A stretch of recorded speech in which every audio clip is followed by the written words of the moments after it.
Batista. Let's talk about this guy and all these followers of Batista from South Florida. Now, Batista was a duly elected president back in the early 50s, late 40s. I don't know the dates exactly. So when he was going for his second term in office, he got voted out. But instead of accepting that, he had the backing of the Cuban military. So he overthrew the democratically elected government and installed himself as basically the dictator of Cuba. And that went all the way till 1959, until Castro and his rebels came out of the mountains and threw him out. Where did they go? They went to South Florida, Cuba. There's some small communities all over the United States. But the bulk, 1.5 million or whatever it is, live in South Florida and Miami-Dade.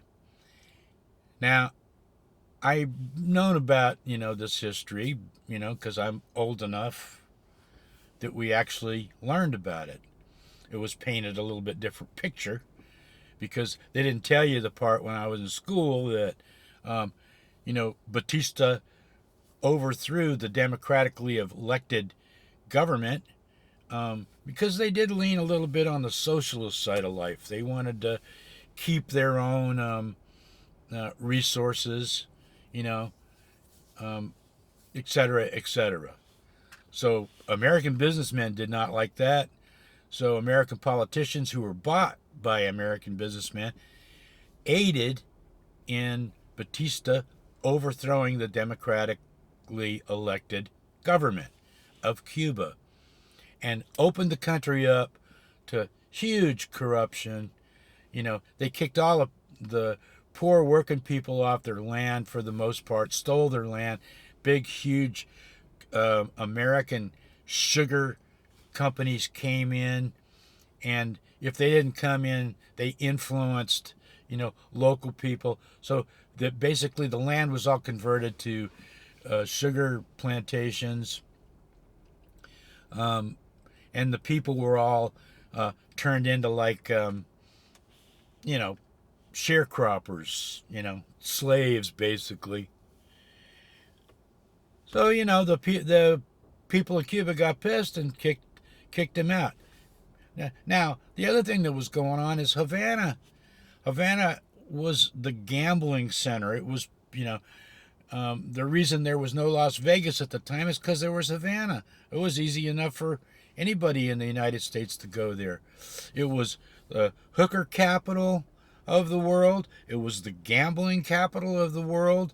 There was all these nightclubs, Xavier Cugat, Tito Fuentes, all these great musicians would come there and play.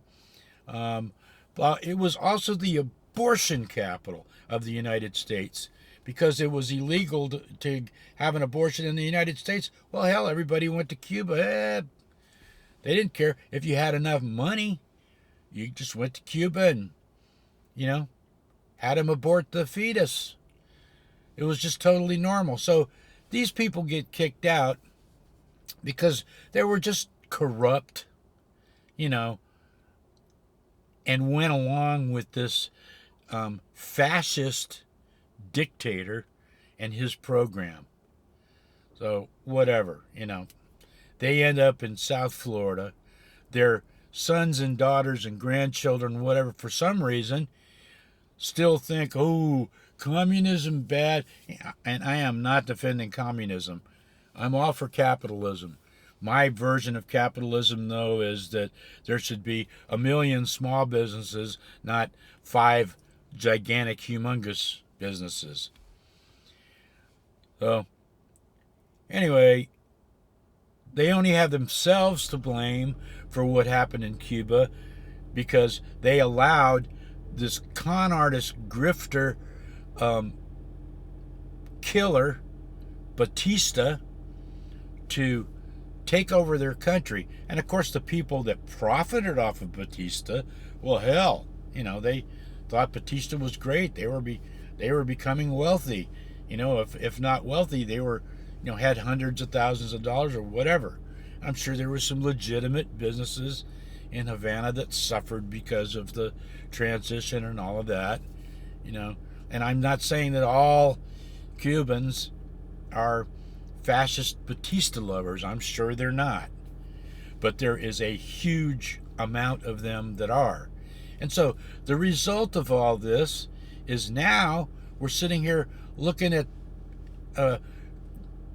low-grade idiots like the Pretty Boys, or whatever the hell their name is, the Proud Fellows, or the Cubans for Batista, or whatever the hell their thing is, and you get a Republican idiot like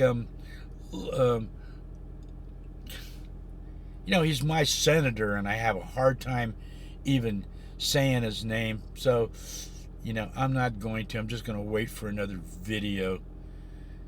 He pisses me off almost as much as the other state senator, who's a crook.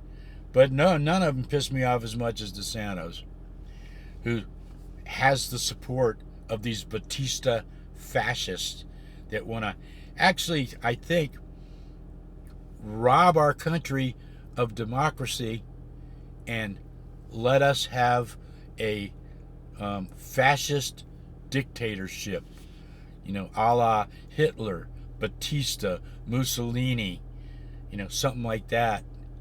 They think that's a better way.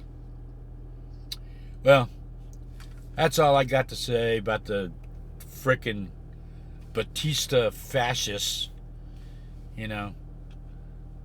Screw them.